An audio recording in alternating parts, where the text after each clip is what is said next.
didn't expect to see you here. This surprise meeting is pretty sick. I should spin it into a tune right here. I sure am. Having a ball, to be honest. Fun is where the inspiration lies.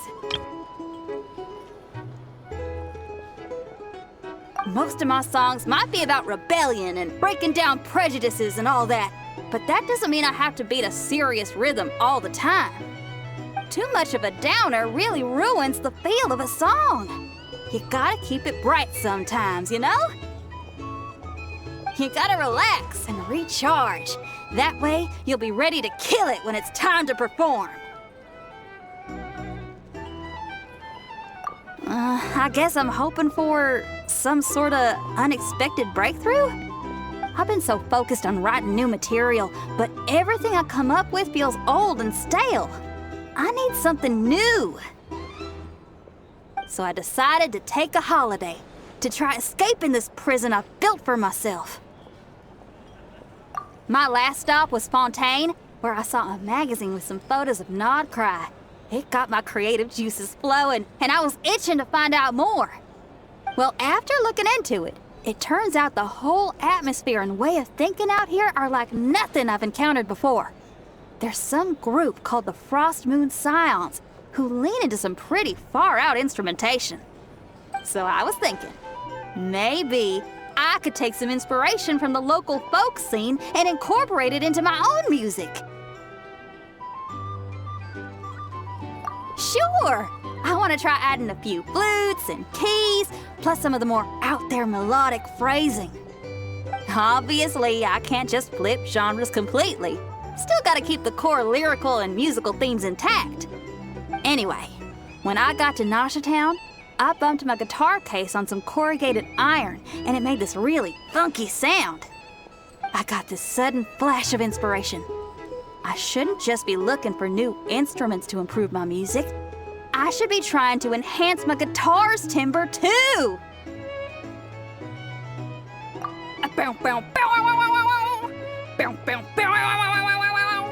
Oh, something like that. It's kind of hard to replicate a guitar with your voice, you know?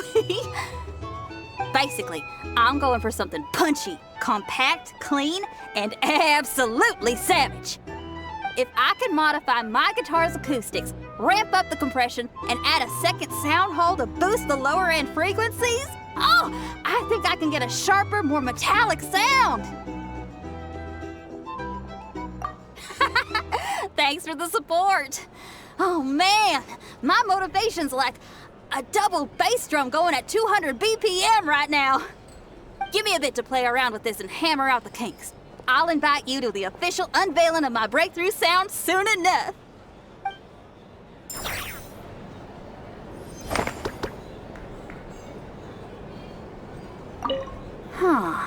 What style should I aim for with my next song? These are bounties.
Nice. I like the rain.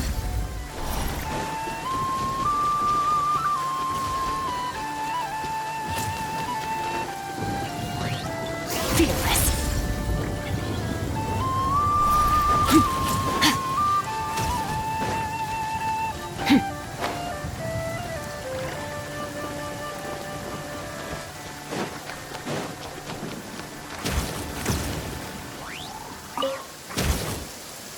Repairs complete. It was just an old circuit. Nothing serious. Such remarkable efficiency, Miss Inefa. If it weren't for you, this streetlight would have had me stumped. If it had proven beyond fixing, I may have had to take my own lantern and hang it in its place. Aino previously proposed a solution. She said she could train the Ratniki so they'd have the basic knowledge to perform simple tasks, like repairing circuits. That way, you wouldn't need to inform Aino every time a streetlight goes out and then wait in the dark until I arrive to repair it. Yes and no. Strictly speaking, maintaining the brightness of the lights has been their traditional role. Before the use of Kuvaki became widespread, the streetlights were powered by regular oil. Back then, people were needed to light and extinguish the flames. Because of how dangerous said streets were at night, the Ratniki took on this role. They already carried lanterns, in any case, and were adept at using them while fighting. But as I'm sure you've already noticed, the current streetlights are powered by Kuvaki, and it's not so easy to light or extinguish them using traditional means. Because of this, whenever a light goes out nowadays, all I can do is stand here helplessly and wait for a professional to come along and solve the problem. Aino organized an engineering seminar, but all the Ratniki made excuses to leave halfway through. They said things like, "I have an urgent task," or "I need to go on patrol," or "It's time for me to make a report." I didn't leave. It is, after all, disrespectful to the host to leave a seminar early. True, but the biscuits you brought were too much of a distraction for Aino. She stopped teaching completely. And then I was so busy trying to stop her from eating that I could not take over the seminar. So please, the next time you attend a class of any kind, don't bring anything sweet that might attract Aino's attention. And don't bring any toys either. I promise I won't. Please say it in full. The last time you promised not to bring anything sweet, you brought a toy, and Aino was completely unable to continue. I promise I won't bring anything sweet, any toys, or anything else that might unduly divert Miss Aino's attention. That's better. I'll notify you when she next holds an engineering class. For now, I have to pick some laka berries for her. Goodbye.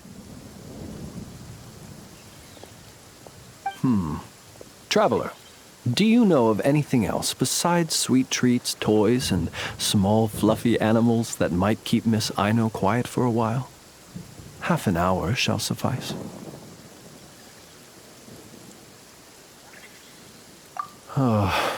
Since you feel that way too, it seems I have no choice but to submit myself to her baptism of erudition. I only hope I don't drown in the ocean of knowledge she wishes to impart.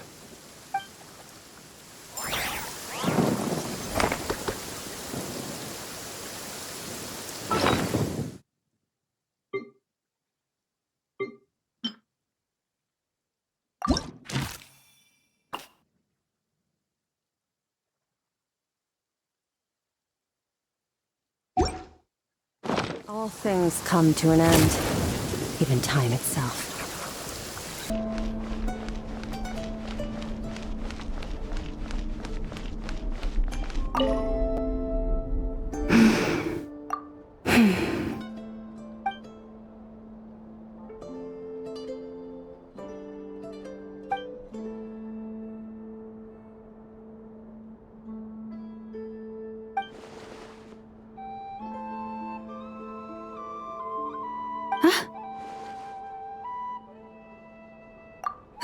It's you, Traveler. I trust you're well.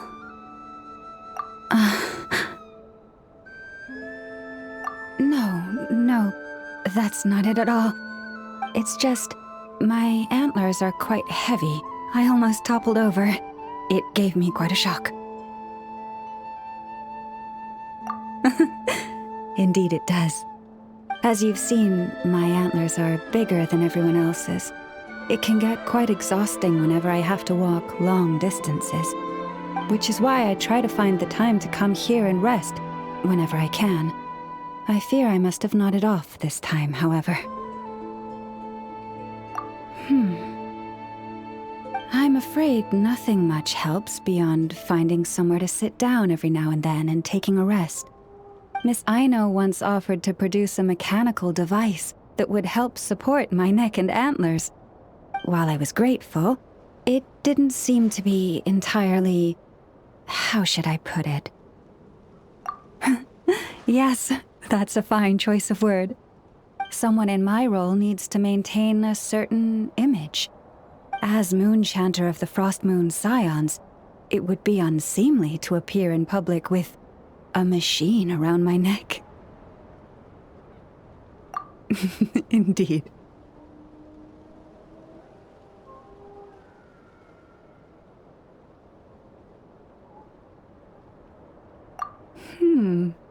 That's actually... I must say I found that quite the amusing mental image. Thank you. A good laugh was exactly what I needed to chase the tiredness away. Don't be a stranger. Feel free to drop by whenever you're passing through. I'll make sure we have all the fresh fruit you can eat.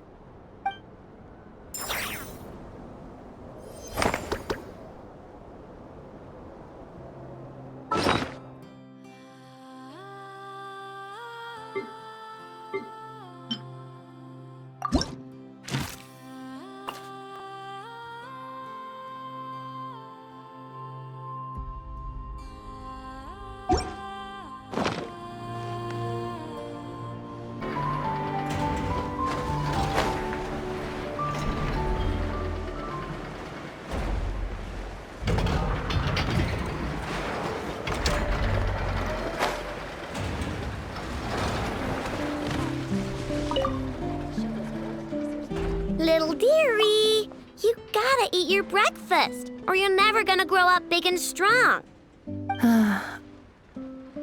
I know. There is still lacquerberry residue hanging from the corner of its mouth. Huh? What? Its recovery is progressing smoothly. In a few more days, we can ask Miss Lauma to send it back to its herd. I know. I am sure you know that it deserves to go back home instead of staying with us. But... Did the Lady Moonchanter from the Frost Moon Scions not say as much when she came to treat the deer? Its family might be worried about it. Once it has recovered, it would be best to send it home.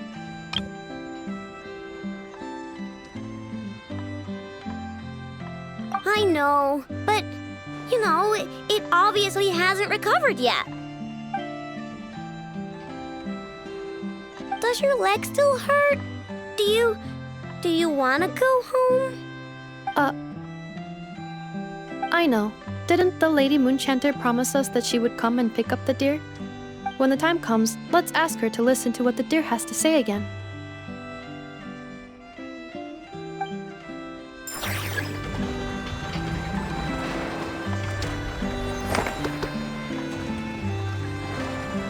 I know. Didn't the Lady Moonchanter promise us that she would come and pick up the deer? When the time comes, let's ask her to listen to what the deer has to say again.